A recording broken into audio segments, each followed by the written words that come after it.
What's up, everybody? This is Lance. I am the host of the Health and Real Estate Podcast. And I'm excited for today's guest, which is Maxime Sigouin. He is the co-owner of Mavi Wellness. He is Amazon best-selling author with his book Forever Fit. And he is also the host of his podcast, Forever Fit Podcast. So before we get into all that, Maxine, how did your whole health journey start? Yeah. Well, first of all, thank you very much for having me on, Lance. I really appreciate it. Excited to be able to provide some value to your audience and hopefully get them to eat a little bit more plants, be a little bit fitter along the way. Man, my journey in fitness. I'm gonna go back on this one. So I used to be like somewhat bullied a little bit when I was like younger because I'm 6'4", but I was 6'4" when I was 12. So you can Wow. imagine how lanky, and I was like a spaghetti noodle, man. I was so skinny and so long and flimsy. And so I played basketball. I got bullied a little bit for being skinny. And I was like, you know what? I want to like get bigger so that I don't get messed with. And that's when I started strength training. So I actually started like working out when I was 12 years old. And when I turned 18, that's when I was like, my dad was like, all right, you can take protein powder and like bulk and like trying to really actively get big and use like heavier weights. So my journey started like about 12 years old into fitness. So I've been training for over 20 years already, which is Wow. crazy to think of. And that was kind of my introduction to fitness. And then I went into bodybuilding and powerlifting and competed in half Ironman and done a ton of different sports. But that was like my early introduction to it, is I wanted to have some muscle so that, people wouldn't mess with me at the time because I was so darn tall, which ended up paying off when I was playing Yeah, basketball. definitely. Yeah, I grew up playing basketball too. I love it. One of my favorite sports. I wasn't blessed with height. I was uh I was vertically challenged, but it's okay. But yeah, Yeah. what led you into like more so the wellness journey and plant-based? Yeah, for sure. So, oh, how old was I? I was probably like 18, 19 years old. I had just done I did a bodybuilding competition. I did it such in an unhealthy way that I put on like almost like 50 pounds in a month after. I got real fat real quick. I went from like shredded six pack to man boobs. I've never like blown up this fast.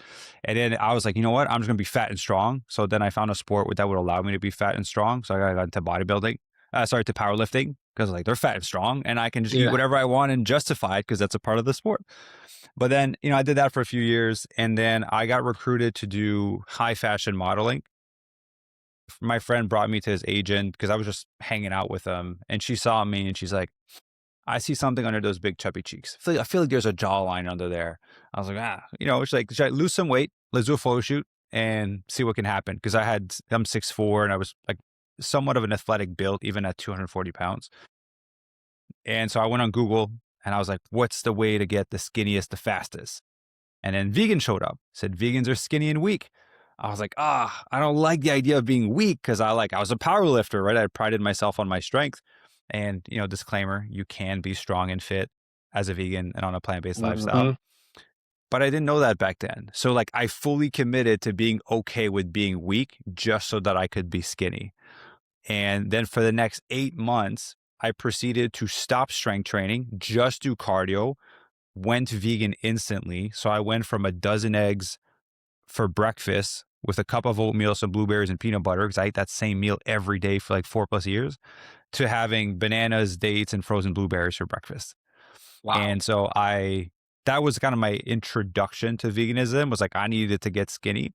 And I did it wrong, right? Like it was whole food plant based, which was great, but I severely underate because I didn't know what to eat, right? Mhm. I knew what I couldn't eat, but then the rest, like that world hadn't opened up for me yet.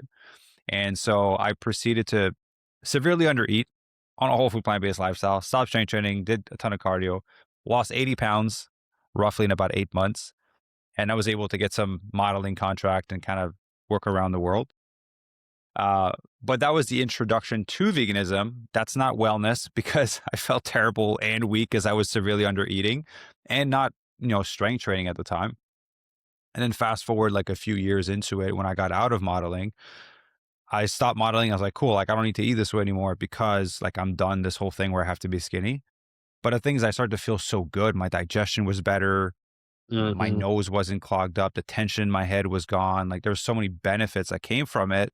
I was like, ah, why would I go back to how I was feeling before? So then I just continued eating plant based.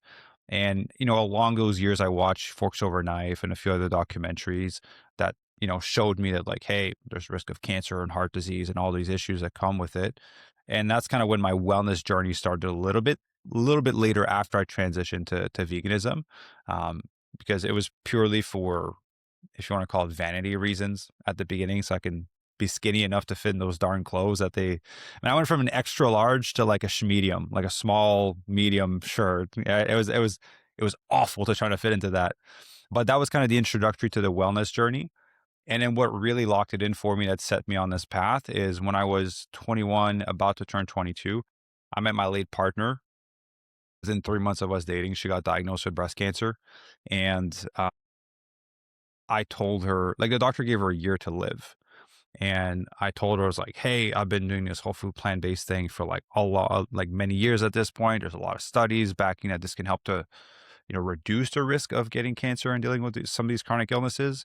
I was like, maybe it can help with healing it too, right? If it can help prevent it, it can probably help with healing. And so I educated her, I showed her some resources, and she's like, "You know what? Let's do this." So she transitioned to eating whole food plant-based, and, honestly, she started to improve right after that, and, she ended up living 4.5 years, before she passed away, when I was around 27, Mhm. and yeah, again, doctor gave her a year to live, and she was able to extend those years, and she was able to enjoy those years. She wasn't sick in a bed for those 4.5 years. Like, we've traveled, we did a lot of cool things, and so, to me, when I saw that she improved and, like, she made it past a 1-year mark that the doctor had given her, and then the 2-year mark and a 3-year mark, I was like, "You know what? This is the lifestyle for me. Like, I'm locked into this." And then in 2020, um, that's when I started the business because I was like, you know what? In full honesty, I needed to make money because those darn cancer treatments were very expensive. And then I had a corporate job, got laid off, was stuck at home with a partner that has cancer and medical bills coming in from left and right. And so I was like, you know what? I need to do something online. So I started coaching online. And that's kind of what set me on this path. So I was like, if I want to work online and like make money, I might as well do it with something that I'm passionate about. Well, I want to help people not end up in her position. So how can we do Mhm. that? Well, if we help people lose some weight, have a healthier body, eat whole food plant based, and we're greatly reducing the risk of dealing with these issues. And so that's kind of how the company started, and how I got really locked into wellness and this lifestyle. Absolutely. Thank you for sharing that story. I feel like it's very powerful and that you kind of turned your mess into your message, where, you experienced this tragedy, but you used that as a catalyst to kind of dive into your mission and start Mavi Wellness and help people, show people that, a lot of these diseases are preventable and reversible, but you got to get to them, before it's too late. Uh, so yeah, Yeah. tell us a little bit more about Mavi Wellness. Yeah, for sure. You know what? When I started, it was called Fit Vegan Coaching. Like, the actual registered company is called Fit Vegan Coaching, and we just rebranded in December of 2025. Yeah, I'm married now for over 2 years to my incredible wife, and we thought it was time for us to expand and be able to work with more people. And we start to have some Mhm. limitations with using the word vegan to work with people that were interested in plant-based, but I want to do nothing with veganism. So I was like, screw it, let's just change the name of the company, offer the same service. And honestly, it's worked in expanding our reach. So Mavi is my wife and I's name, Maxim and Ivy. I'm just going to blend it together, Okay. and short and sweet, and it's easy to remember. Um, so yeah, basically what we do is we help people improve their body composition on a whole food plant-based lifestyle. That's kind of like the framing up front, but in the back end is we know that because we're helping them move their bodies, exercise, lose body fat, we're helping them to greatly increase the duration of their life, but also increase the quality of the years to their life. And also we're helping them reduce their risk of dealing with chronic illness through doing on a whole food plant-based lifestyle, right? I always tell people, there's no guarantees in life, right? but I see whole food plant-based and an active lifestyle as like a seatbelt. If you're going into a car crash without a seatbelt, there's a really high likelihood that you're going to die or get severely injured. But if you have a seatbelt, you're a lot less likely to die than if you don't have the seatbelt. So I see whole food plant-based as that seatbelt in people's lives. And so, yeah, what we do is we help people be accountable. We have doctors on staff. We have a concierge team that helps to facilitate everything for our members. We have personal trainers. We have holistic nutritionists. So basically, people get a full health team online at their service to help them on their journey. And there's a high level of accountability in what we do simply because anyone that is fit right now is pretty self-disciplined and self-motivated and knows how to do it. Hmm. Those are not the people that come to us, right? You already know how to do it. They're already fit. The people that come to us are the people that have, a bad relationship with food, a really stressful lifestyle. They've never really learned the right tools to be able to like lose the weight or eat this way or how to exercise properly to be able to keep a healthy body. So we help to educate them, build a plan, build a structure, the accountability and the system and the team around them to help them succeed in whatever the goal is, right? Whether it is to improve their body composition by 10 pounds, drop 80 pounds, or simply to just not have as much pain in their joint and in their knees and their bodies as they're progressing through life. Because our members are like 50 all the way up to Pam just had her birthday, 87. That's kind of like who we typically work with in the 50 plus range. And it's been super cool because they prioritize health at a much different level than when you're in your Hmm. 20s and your 30s and 40s. Awesome. So you kind of specialize in that 50 and up range, and it sounds like you created the perfect program and plan and everything for them to where they could age gracefully and healthfully and extend their life and their joy and all of that, which is absolutely amazing. And like you said, you offer, the workout routine, the nutrition, but it's more than just that. You have the coaching, the accountability, and all that. But it you also help them develop habits and create like a new identity around health, don't you? Yeah, and that's the biggest part of what we do because at the end of the day, you can give someone, as a grab like my book as an example, you just grab someone and give them the workout plan and the meal plan, but unless they do something with it, they're going to be in the same position, right? It's not going to change anything, Mhm. right? It's like say you have a lot of people that are a real estate agent. It's like going to take the course and graduating, but then never actually going out to like sell houses and talking to people. Like you're going to be in the same boat as if you didn't take the course, right? Exactly. So the mindset component and the shift in identity is massive because you have to most people that struggle with their weight or fitness or just being healthy and having a fit lifestyle don't see themselves as that person, right? And how important identity is if I would just go to you, for example, I was like, hey Lance, do you want to smoke a cigarette? Right? Oh, Probably be a hard no because it's not a part of your identity and how you view yourself, right? I'm like, hey, Lance, you want a green protein smoothie? I'm like, yeah, I'm down for a green protein smoothie because it's a part of your identity and how you view yourself. So for a lot of people, they don't view themselves as someone that exercises 3 to 4 times a week. They don't view themselves as someone that makes a healthy decision. They view themselves as someone that's busy, that makes a healthy decision whenever the sun is out, they slept 10 hours and they're feeling good. They see themselves as like working out whenever they're feeling like they should work out, right? Or whenever they feel too much guilt that they should go and exercise. And so, how do we transform someone from going like, I'm not this person to now, I feel weird when I miss a workout. I feel weird when I don't eat a healthy meal. I feel like crap when I eat food that I'm not supposed to. So hmm that takes time. That there's a lot of psychological strategies to kind of get someone to be shifted in that way. And that's what our coaches work on with the members, but also the community aspect is big inside of our program because hey, you become like the people you hang around with. So if you hang around people that drink beer and eat pizza all day, you're probably going to end up drinking beer and eating pizza after a while. If you hang out with people that wake up at like 6, 7 a.m. to go and exercise, go for a run, and eat healthy food and go to a plant-based restaurant, and you hang out with them all the time, you're probably going to eat plant-based food and go and exercising. Maybe not as much as they would, but you're still going to go and move your body, which is better than nothing. So there's a lot of psychological tool embedded into the structure of the program to help reinforce that identity and shift that mindset for our members. Yeah, 100%. It's all about the identity when you're creating that transformation. And, I've gone through a handful of like new identities. So I started, that's Yeah. one reason why I went vegan, because I identified as an animal lover. I always grew up with animals, dogs, cats, whatever. And then when I found out what happens to these animals, I saw like slaughterhouse footage, factory farm footage. It hurt me to my core. So I just quit, even though I loved eating meat, I loved the taste. I quit eating it because, my identity was I'm an animal lover. And then when I went vegan, I my identity was I was a self-proclaimed junk food vegan. I ate all the processed stuff. And you could be very unhealthy as a vegan, especially if Oh you're yeah. eating all the processed stuff. And my first few years, it was a transitional year because I literally ate tons of animal products and meat prior to that. So I ate all the processed meat alternatives and all the, just egg and all the highly, highly processed stuff. But then I shifted my identity again, and now I'm like an organic, whole food, plant based vegan. Like I do not identify as a junk food vegan anymore, even though I do believe in balance, like 80-20, where 80% of my food and my nutrients is like organic, whole food, plant based. And then the other like 20%, I'll, eat the vegan burger or the vegan pizza.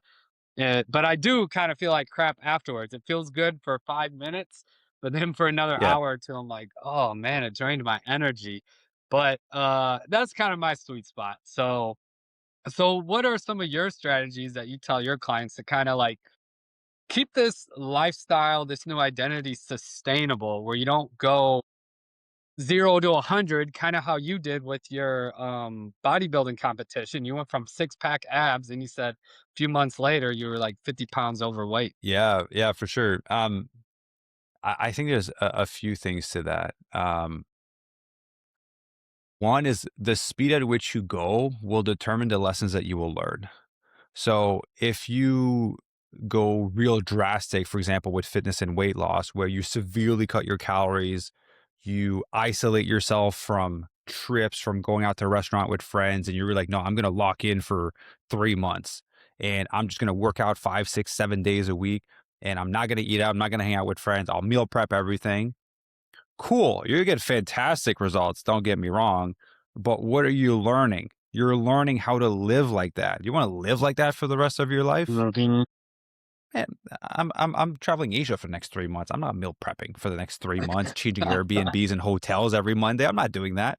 So if you go at with this blueprint of an approach to lose the weight, like fantastic, right? You'll go at 100x the speed. You'll get there a lot faster than if you were to do a more sustainable aspect of it.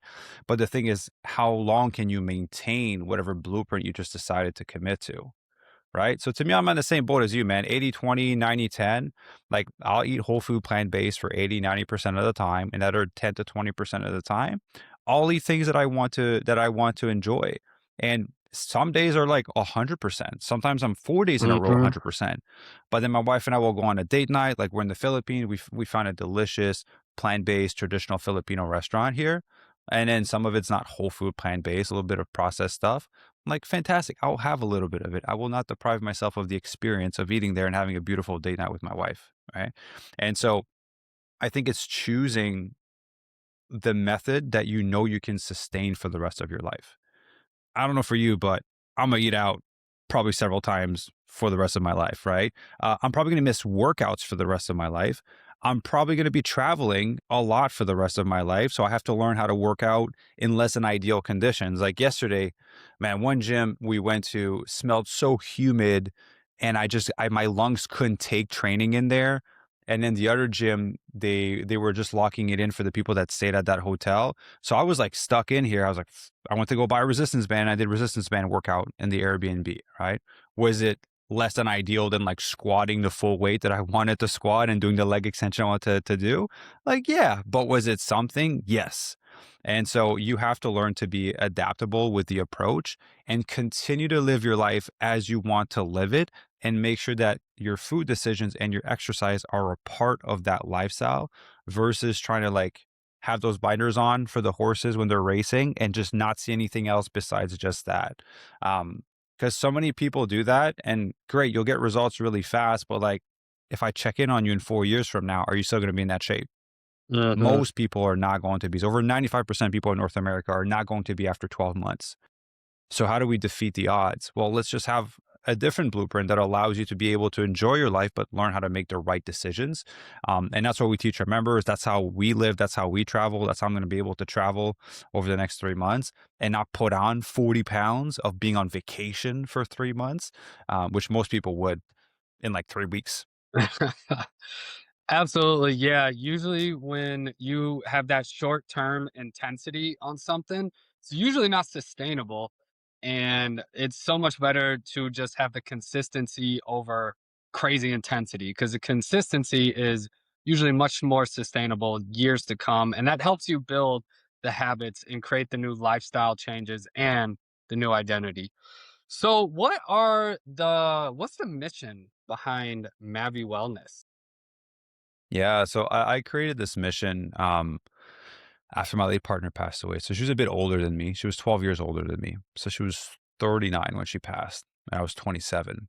Um, I created this mission to help 10,000 people get lean, thrive, and reduce the risk of dealing with chronic illness by 2033, which is by the time I'll be 39, by the time I'll be her age, and then a million people by 2050.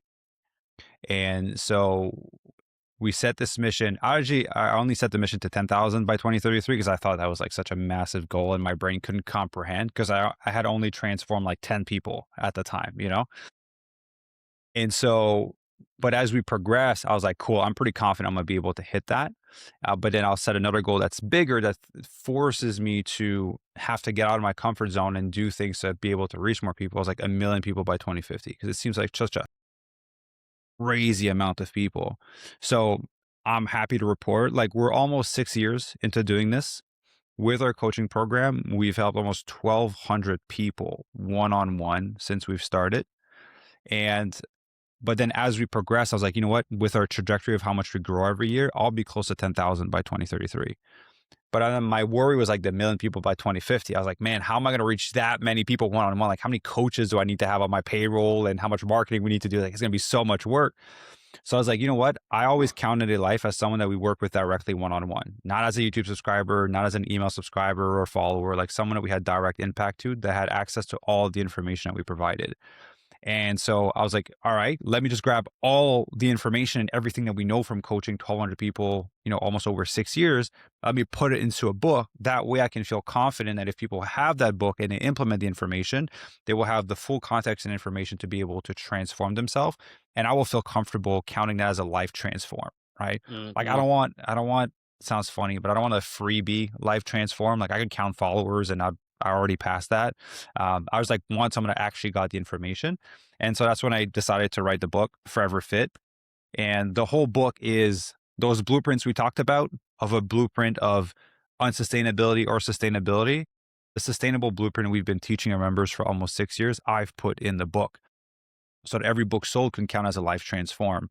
So I'm proud to report across everything, all of our marketing efforts and the book, the coaching program, we donate to cancer patients every single month, help support them with medical bills because I wish someone did that for me when we were going through it because it was very expensive. We've helped over 3,600 people so far on that goal to 10,000, which is really cool to know that we're like, you know, a third of the way there. But yeah, in the book, man, there's 500 plus recipes, there's meal plans, there's workout program, there's all the equation. It's literally like a follow along guide that tells you like, cool, here's the workout, here's how to calculate your protein, your calories, here's how to adjust when your body gets stagnant or gets stuck. Here's when and how to add cardio. Here's how to reverse diet and speed up your metabolism post transformation. It is literally our whole program, which costs thousands of dollars, into like a $20 book, basically. That's amazing. I love that you have this big, beautiful mission. And I did a little sneak peek in some of the chapters. So I was wondering if you could touch on that. One of them is the 5 phase Forever Fit blueprint. If you could go into that just a little bit, you don't have to dive too. Yeah, so it's everything we bring all of our members for. Phase one is body recomposition, so actively trying to reduce body fat on the body and maintain and build a little bit of lean muscle. Phase two is reverse dieting, so it's where we speed up your metabolism post transformation, where most people fail is they put the weight back on after because the metabolism is really slow. So this helps to increase it after. We've done this like over 1,000 times. And then we go into a lean muscle building phase after, just because our members are a little bit older and there's a natural decrease of lean muscle tissue as you get older. And then we go into maintenance phase. So learning how to not so actively trying to like build muscle, lose fat, more of that maintenance phase where there's more flexibility with the food and the lifestyle. And then phase five will be like a athletic phase. So invite members to pick Okay. something that they didn't think they could do before, like run a 5K, a 10K, triathlon, do 10 pull-ups, push-ups. We got a member that's in early 70s and her goal is to do 50 push-ups. Right, early 70s, 50 push-ups. And I'm talking like strict push-ups, not on her Yeah. knees, not on a counter. Man, she's at like 35. I mean, Wow. people can't do that in their 20s, 30s, and 40s nowadays. So super impressive. But that's phase five. Basically, we invite them to pick something that they didn't think they could do to show them what is actually possible when you take care of your body. I love that. What was phase 2? You said reverse metabolism, or what was it? Reverse dieting. So we're basically just going the opposite of what we did to like lose the weight. Okay, okay, awesome. Cool. And then there's another chapter. It said, "Let's talk protein." And obviously, as vegans, that's a huge talking point. Everyone's always asking where we get our protein and all that. So, what's kind of the summary behind that chapter? Yeah, so just looking at the different sources of protein and their concentration for different levels of food, right? So, you know, seitan it would be pretty high in protein. Some people have a hard time with it because it's like basically all gluten. So from time to time I can have that, but like tofu, tempeh, then you fall into like the beans like chickpeas, green peas, black beans, and you can fall into like the grains, farro, teff, oats, sprouts, and then kind of the nuts and seeds, which would have some protein but have a higher caloric content for the cost of that protein. But then also like in the vegetables, like mushrooms, broccoli, they have protein. You'd have to eat a ton of it to be able to get like a normal, like a good amount of protein. But you got to think that those are adjacent foods when if you're making a Buddha bowl with half a block of Hmm. tofu with some black beans and some broccoli and some mushrooms and some carrots and cucumber and some quinoa at the bottom, like all of these things are going to add up to increase the protein content in your dish. It's not going to be just about the tofu, just about the black beans. So just educating people on like the different sources and the concentration.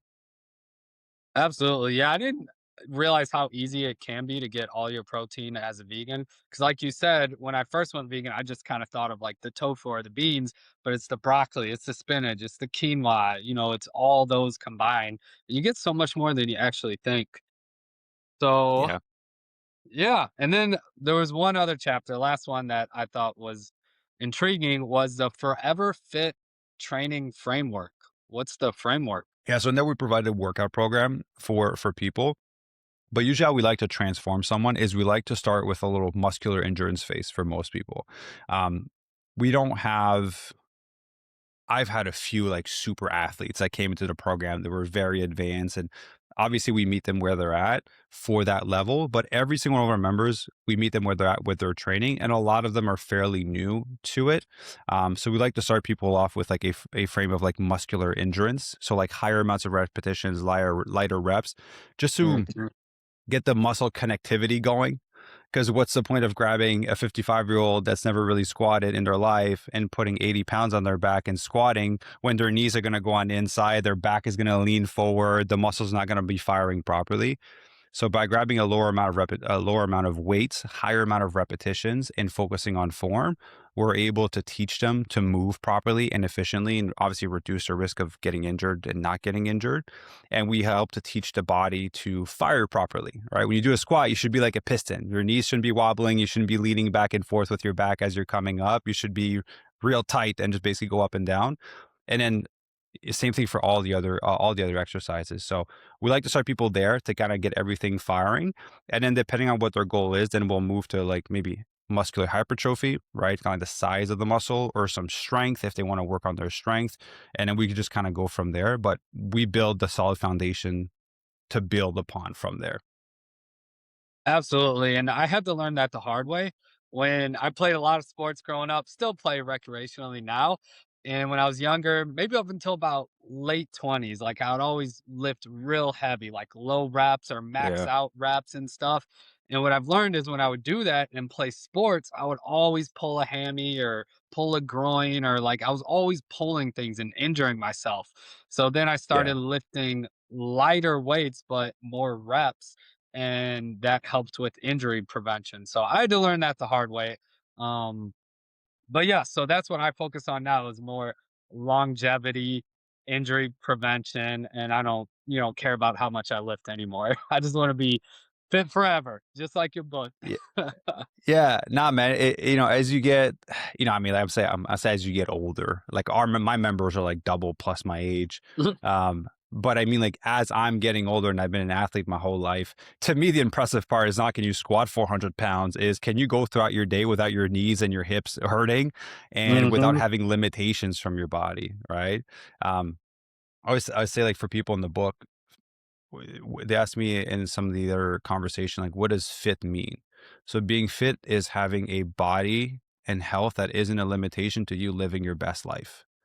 So if you living your best life as being a pro athlete, cool. That's going to look very different than someone that just wants to have enough of a healthy body to pick up basketball, to be able to play with their Hmm. kids and just not have pain in their body throughout the day. So whatever people's best life looks like, then they should have a body that won't be a limitation to living that. And that's going to look completely different to everyone.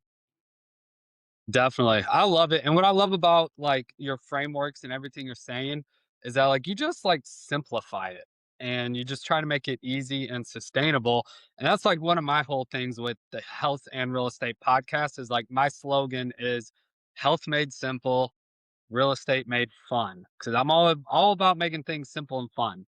And like the easiest thing make health made simple is to eat nutrient dense, organic, whole food, plant based. Like you can't really go wrong there. Just eat whole food, plant based. Hopefully Yeah. organic if possible. And then another thing is if you're not super active and you want to, get active, or if you're a couch potato, like literally just walk 30 minutes a day. Like walking is such an underrated workout. Like it's a superpower. If most overweight Americans would just walk 30 minutes a day and eat real food, man, just that over a few months will significantly transform a lot of people's health. Yeah. Let me say something to that because I agree with you. Being on the flip side of having coached like so many people, the human desire to want to do some grandiose action to kickstart a transformation or to Yeah. like transform or start a business, do whatever is so urgent that they're like, yeah, I can walk for 30 minutes, but like, what if I could run 5 kilometers every single day and like be in a calorie deficit and track my food and meal prep? But the thing is, it's such a grandiose action that they don't have it in them to do it. So then they just kind of ponder on it until hopefully one day they find some source of inspiration to take action on it. But the reality is, it's like, it's that all or nothing mentality that people have. And I always use the analogy with our members. It's like, hey, all or nothing is basically black or white, right? People are either black Hmm. or white. They're always varying between those two. I'm like, the secret is to be in the gray zone. Can you live in the gray zone? The days where you feel like shit, but still show up. The days where it's inconvenient, but you still do the workout. Like Hmm. the secret sauce is there. That's where consistency is built, is in the gray zone. If you're all or nothing all the time, then you're never going to be able to move anywhere. You'll take one step forward and one step back. But in the gray zone, you can take half of a step a day. Over time, that adds up to the 5 kilometer you want to do. But people have this urgent need to like take this grandiose, I'm going to transform. I bought all my meal prep containers. I went grocery shopping. I got new running shoes, new gym bag, and it just collects dust in the quarter until they feel like it. Yeah, because it's just so overwhelming. It's like too much at once. So just start simple and then just build upon that. And yeah, totally. So what do you have any cool transformation stories or any client success stories that you want to share? Yeah, well, we have a ton of them in the book. But the one I always referred back to is my mom, just because she struggled with her weight her whole life. And so when I started the company, I was like, "Hey, I'm gonna solve all your problems, um, but you have to eat whole food, plant based." And she's like, "All right, cool." She's like, "I'm gonna trust you, because you're my son." And she ended up losing, I think, like 53, 54 pounds over the course of like 9 months. I'll be honest with you, out of the 1,200 people we transformed, my mom was the most disciplined. Like, she did not want to disappoint me, and she, like, tracked everything and did her workout and, like, did really well. So she lost about that amount of weight in, like, 8 to 9 months. We reverse dieted her, did a muscle building phase, and my mom went from, like, big belly, like, bloated to, like, having abs in her late 50s. Now she's 60, but, like, late 50s abs, and she still looks like that, like 5+ years after having lost the weight because we helped her speed up her metabolism. So that's a cool one for me because I know that I greatly reduced her risk of dealing with some of those chronic Mhm. illnesses. Like, cool, she got nicer biceps than, some of our other family members that are her age. And then she looks great and she has a lot of energy. But like hopefully I reduce her risk of like dealing with any of this crap. And so that was a really cool transformation for me.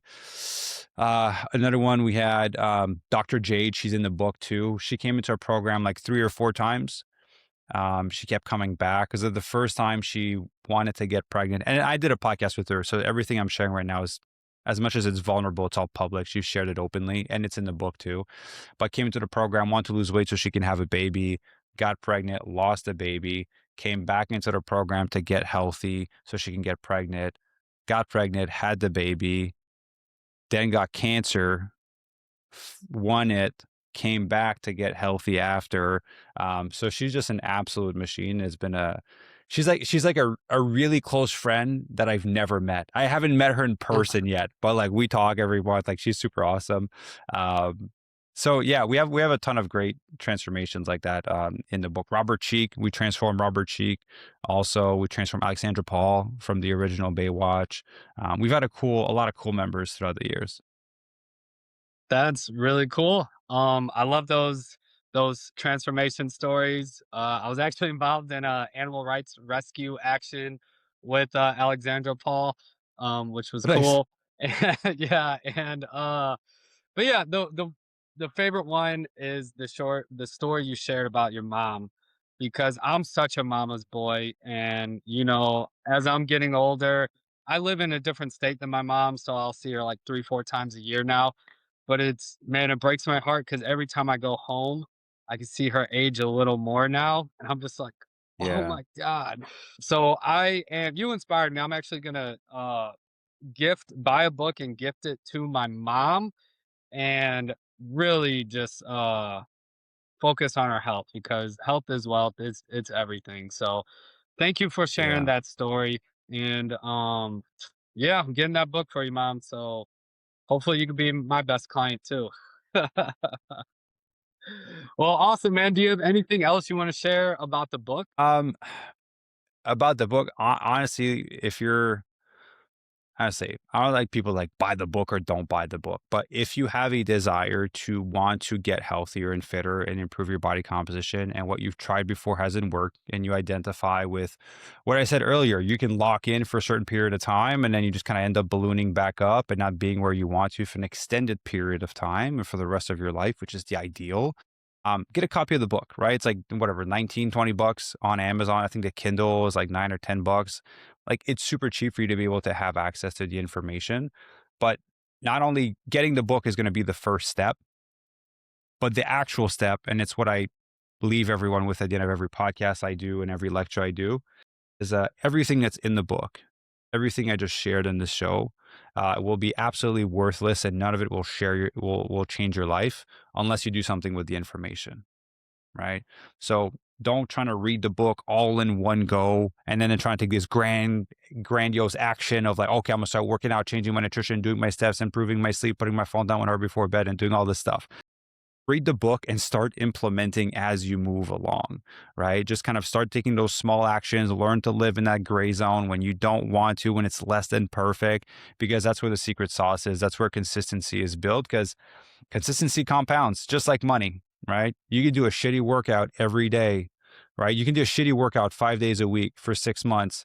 You will get fitter than if you didn't do that shitty workout after Mhm. 6 months, right? It adds up over time.